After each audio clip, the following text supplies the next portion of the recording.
Assalamualaikum warahmatullahi wabarakatuh dan salam sejahtera kepada semua pelajar dan pendengar. Kali ini dalam topik vektor kita akan bincangkan pula mengenai dot product. Dot product ataupun disebut skala produk ataupun dalam BM dia disebut hasil darab bintit ataupun hasil darab terkedalam. Okey. So, sekarang ni kita pertimbangkan kes yang melibatkan dot product. Baik, ini adalah rajah dia, diagram dia, macam mana situasi dot product tersebut. Jadi, kita perhatikan, cuba tengok kotak kat sini, ada info yang penting yang kita kena tahu. Perhatikan arah anak panah, ia berpunca dari titik yang sama. Faham? So, jadi let's say dia from this point. So, ada dua vektor. Vektor tu akan keluar dari titik yang sama. Macam ni. Ni ya. Ini U katakan. Dari point kat sini, U dan V. Dia mesti macam tu. Andai kata dalam mana-mana soalan, jika sebagai contoh, kalau vektor ini arah dia sebelah sini. Katakan macam ni. Katakan arah vektor ni, dia tak bagi macam ni. Dia arah ni macam ni, maka ini adalah negatif U. Faham? Boleh? Itu kalau soalan tu bentuk dia macam ni lah. So, jika tidak, buat ketika ini, jika kita bincangkan dot product, satu kriteria yang penting adalah dia daripada satu point, dia akan keluar dua vektor. Macam ni. Dan dia akan bentuk suatu sudut. Boleh? So, nanti kita akan lihatlah jenis-jenis sudut ini. Jika misalnya dekat sini kalau kita buat U dot V, kalau nilai dia, let's say nilai dia positif, katakan nilai dia positif, dia macam ni. Kalau nilai dia positif, maka dia membentuk satu sudut tirus. Kalau kita buat U dot V, hasil dia adalah negatif, maka dia adalah suatu sudut cakah. So, tapi kalau dia U dot V, kita dapat kosong. So, maksud dia adalah berortogon. Dia 90 degree ataupun kita sebut perpendicular. Ya, ini kita bincang kemudian. Right? Okay. Now, lihat sikit kat sini. U dan V adalah vektor dari titik awal yang sama. Boleh? Dia akan keluar. Dia akan keluar dari satu titik yang sama. Dia bukan masuk ya. Kalau dia masuk, maka tandaan mesti negatif. Okey, sudut adalah sudut di antara U dengan V. Okey, ini kita clear. Lepas tu kita ada satu hubungan di antara semua info yang kita dapat, iaitu U dot V. So, ini adalah dot product. Ya, U dot V sama dengan ini apa ni? Ini bukan modulus ya, ini adalah magnitude. Ini adalah magnitude. So, ingat ya. Ingat macam mana kita nak kira magnitude, iaitu kita akan guna apa? Contoh kalau U kat sini kita ada, let's say U ni contoh ya, U ni katakan kita ada U1 dan juga U2, contoh ya, contoh. So, kalau magnitude bagi U adalah U1 kuasa 2 tambah U2 kuasa 2, kita square rootkan dia. So, ingat semula lah ya. So, ini adalah nak cari magnitude. Ini dalam 2D lah. Kalau 3D ada U1, U2, U3, cara yang sama. Tambah sahaja satu lagi kat sini, U3 kuasa 2. Ini kalau 3D lah. Boleh? So, ini adalah magnitude. Jadi, selain daripada ini, sebenarnya this part ini, bahagian belah kiri ni, our left hand side kat sini pun kita boleh kira secara individu. Ya, kita boleh kira secara individu. Cara ni macam mana? Cara dia adalah macam ni. Nampak tak? Ini ada kaitan rapat dengan kat sini. Iaitu macam mana kita nak kira? U dot V adalah, sebagai contoh, kalau kita ada dua vektor kat sini, ada vektor U, ada vektor V. Cara kita nak mendapatkan our left hand side U dot V adalah kita kena darabkan komponen yang sama, Ini U1 darab V1 tambah U2 darab V2 tambah U3 darab V3. Kita tambahkan semua sekali. Nampak tak kat sini? Ini dan ini. Boleh? So, jadi sebenarnya kalau kita lihat based on dekat sini sahaja, kita dah boleh dapat banyak connection between the dot product dan juga sudut. It depends pada soalan. Kalau soalan itu hanya meminta kita mendapatkan dot product, dia bagi vektor U tu apa, dia bagi vektor V tu apa, dia suruh mencari dot product ini saja. Tak payahlah kita pakai yang sebelah kanan ni. Kita hanya terus menggunakan this part untuk mengira dot product. Tetapi jika kita diberi ada di antara soalan tersebut yang melibatkan sudut, maka barulah kita boleh pertimbangkan yang ini. Jadi perhatikan dekat sini juga kita boleh manipulate rumus yang kat sini, di mana kita boleh buat macam ni. So kalau kita nak dapatkan cos theta ini, maka kita boleh tulis cos theta sama dengan apa dia? U.V per magnitude U darab magnitude V. Dan kalau kita nak carikan theta ni, senang saja. Theta sama dengan ini cos ni. Ni semua ni adalah yang inilah. Masukkan ke dalam sini. Boleh? Okey. So, ada satu benda lagi yang saya nak bagi tahu, iaitu untuk dot product ini, apabila kita buat hasil, kita diberi dua vektor, kita buat dot product, hasil bagi dot product adalah suatu skala. Ya, adalah suatu skala. Senang cerita, suatu nombor lah. So, maksud dia, jika kita buat macam ni, kita nak buat U.V, kita mungkin dapat jawapan, let's say, 5, semacam tu. Kita dapat nombor lah. Tak mungkin kita, kalau kita buat U.V, tiba-tiba kita dapat vektor. Katakan 1, 5. Tak mungkin. Ini pasti salah. Ya. So, dot product ini dot product ini sendiri, kalau kita kira, dia mesti akan memberikan kita suatu skala. Boleh? Okay, good. Now, kita bagi kepada satu contoh kat sini. Contoh mudah sahaja. So, kita diberi dua vektor. Kita diberi vektor U dan juga vektor V. Macam ni dalam bentuk IJK. So, kalau kita nak buat dalam bentuk bracket notation, tak ada masalah. Kita buat U sama dengan, ini apa ni? IJK. Lengkap semua ya. Kita ada 2, 1. Lepas tu, kita ada V kan? V sama dengan, vektor ni tak cukup. Sebab J tak ada. So, kita ada 4. Kita ada 0. Kita ada 1. Boleh? So, now kita dah ada dua vektor. Soalan dia, apakah U.V? Senang saja. Kalau U.V, kita hanya darabkan, betul? So, maknanya kita kena darabkan ni lah. 2 darab 4 tambah 2 darab 0 tambah 1 darab 1. Itu saja yang perlu kita buat. Jadi, ringkas cerita, kita dapat yang ini Nampak tak? Kita ada U, kita ada V. So, kita kena darabkan 2 darab 4 dapat 8, 2 darab 0 dapat 0, 1 darab 1 dapat 1. Kita tambahkan semua, kita dapat U.V sama dengan 9. Nampak tak? Kita dapat suatu skala dekat situ. 9. Boleh? Okay, good. So, untuk B pula, okay, B ni lain sikit sebab dia kata dia minta cari sudut di antara U dan V.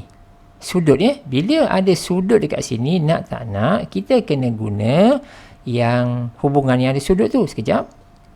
Kita kena guna yang ini. Yang ini. Kena manipulate yang ini. So, maksud dia, dia mencari sudut kan, dia akan cari yang ini Mula-mula kita kena buat cos theta ni, dapat ini, dan seterusnya kita kena kira yang ini. Ini. Kena buat yang ini. Boleh? So, jadi, dengan kata lain, nampak tak? Ini yang saya masukkan. Ini rumus dia yang telah pun kita pindah sana, pindah sini dan sebagainya. So, hasil darab ini kita baru je dapat yang ini, yang belah atas ni baru kita kira tadi, iaitu 9. Nah, cuma yang tak ada lagi adalah magnitude bagi U, magnitude bagi V. So kena kira lah.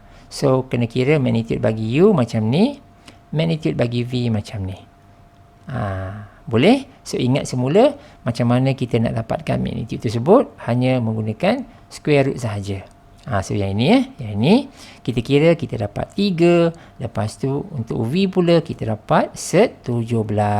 Bila dah ada kedua-dua sini, kita just substitute dalam formula ini.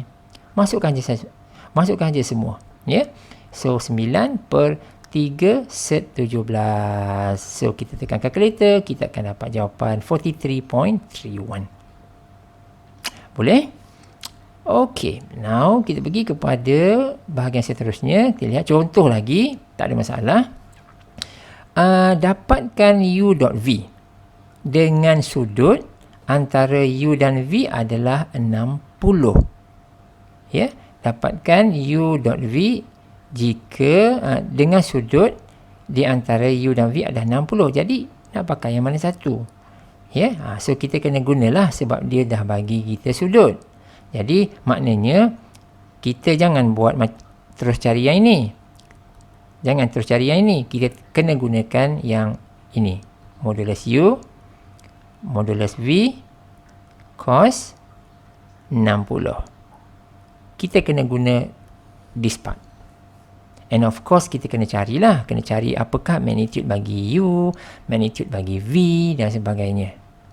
Boleh? So, kita susun elok-elok. Ini yang saya masukkan. Kena kira yang ini. Kena kira yang ini. Lepas tu isikan semua nilai. Dan kita akan dapat jawapan 3. Nampak tak? Jawapannya pun suatu skala. Suatu skala. Okey, ini contoh yang seterusnya. Dan ini adalah contoh berikutnya. Iaitu, kita lihat dekat sini. ABC merupakan 3 titik dengan AB sama dengan ini, BC sama dengan ini.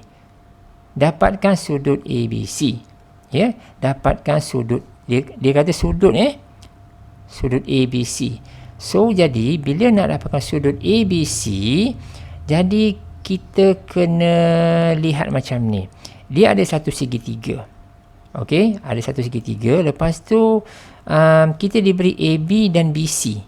Okey, katakan saya buat diagram macam ni. Nampak Ini satu segitiga. Ini contoh je ya. Ini koordinat pun tak betul. So jadi katakan ini A, B dan C. Satu segitiga Satu segitiga. Ini contoh aja. So A, B, C So jadi AB diberi. Nampak? AB diberi. Lepas tu BC diberi. Nampak tak? AB, nampak tak dia punya direction? AB diberi dan BC diberi. So kita dah ada direction. Direction tu penting Direction tu penting. AB macam ni, BC kat sini. Nampak? Lepas tu kita disuruh mendapatkan sudut. Nak dapatkan sudut itu, kita dah tahu dah. Kita akan menggunakan apa? Sekejap. Kita akan menggunakan yang ini kan? Betul tak? Yang ini kan? Yang ni. Silap. Yang mana tadi? Yang ini. Kita nak guna yang ini. Nampak? So, tapi kena ingat. Bila kita nak menggunakan yang ini, kena ingat U dengan V ni. Apakah ciri-ciri U dengan V ni? Ciri-ciri U dengan V ini adalah, cuba tengok yang mula-mula saya sebutkan tadi. Ciri-ciri dia adalah daripada poin yang ini, yang sama, dia mesti keluar. Nampak tak? Dia mesti keluar. Tetapi, dalam contoh yang kita nak buat yang ini, nampak tak yang ini? AB, BC. Ini titik dia. Titik dia kat sini. Sepatutnya dia kena keluar. Yang BC ni keluar. Okey, cantik. Tapi BA ni, ini tak kena. Sebab arah dia bertentangan. Nampak tak? Arah dia bertentangan. Kalau arah bertentangan, maka this part kena letak negatif. Boleh? Sebab dia sepatutnya macam ni. Saya dah buat rajah lain kat bawah ni. Sepatutnya dia macam ni.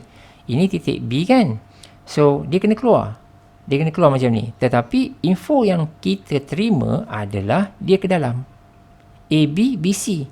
So, ada sedikit perbezaan. Iaitu direction for this part is in the other way round. Maka sebab itulah kita kena letak negatif. Ini dia. Nampak tak ni? Kena letak negatif. Boleh? So, jangan lupa yang itu. So, kita dah letak yang itu.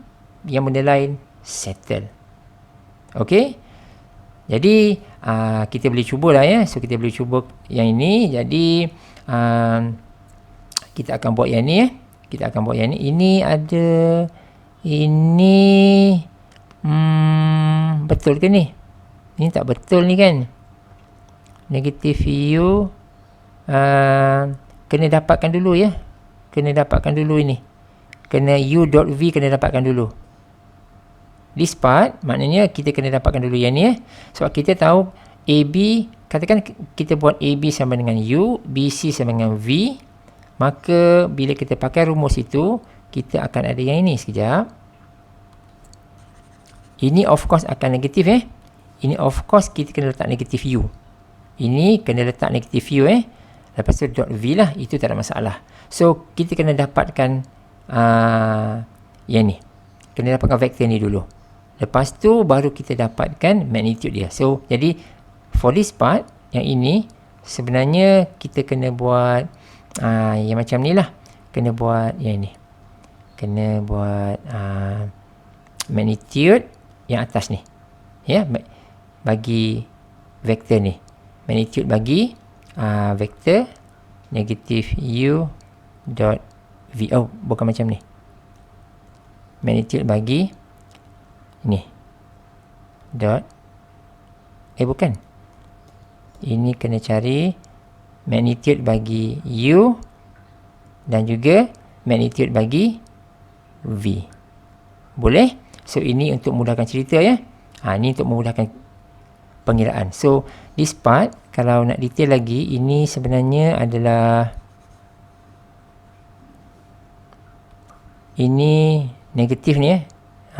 Ini kena macam ni lah. Macam tu. Okay. So, ini kita kira satu-satu dan kita akan dapat yang ni ya. Yang ni. Satu persatu. So, maknanya untuk yang ini, mungkin lebih baik kita buat macam ni kot. Better kita buat yang bahagian bawah ni ya. Yang bahagian bawah ini. Mungkin kita lebih sesuai menggunakan macam ni. Macam ni. Negatif U kuasa 2. Macam itulah. Okey. Ini kena kira satu-satu lah ya. Kena kira satu persatu. Yang ini pun sama juga. Ini adalah V kuasa 2. Cuma yang ni kena kira lah. Ini kena kira. So, maknanya untuk bahagian ini, kita ada apa ni? Negatif 3, betul tak?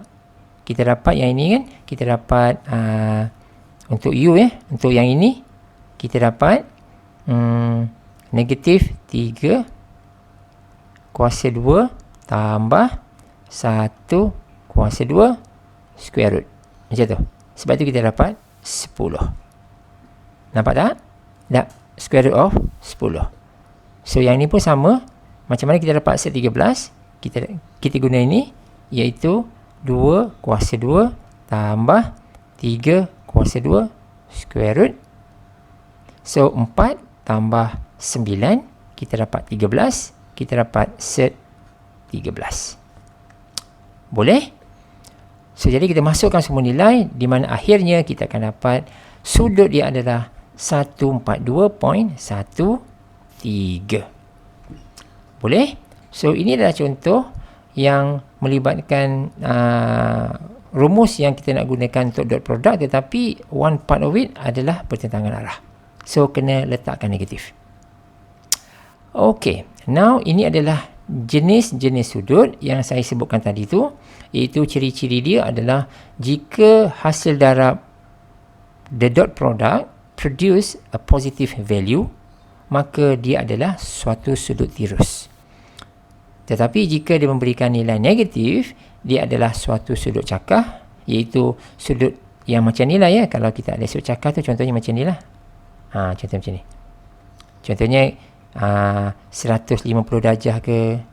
Itu adalah contohnya lah sudut cakar ya. Dan ini yang ketiga adalah suatu sudut tegak, iaitu 90 darjah jika the dot product give us 0. So, dalam kes yang 0 ini kita sebut berortogon ataupun it is perpendicular. Boleh? Okey. Sekarang ni adalah sifat-sifat hasil darab skala. Ini mudah saja, dia punya properties saja, di mana yang pertama ini the dot product u dot v sama dengan v dot u.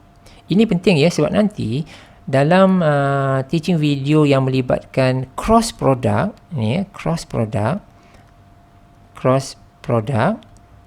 contohnya macam ni, nanti kita tak boleh pakai ya, tak boleh pakai properties dot product, di mana kalau kita ada u cross v, dia tak sama ya, dia tak sama v cross u, dia tak sama, definitely tak akan sama. Dia ada sedikit berbeza lah. Yang ni kita bincang kemudian. Cuma dalam dot product this is happen. Ini boleh. Okay.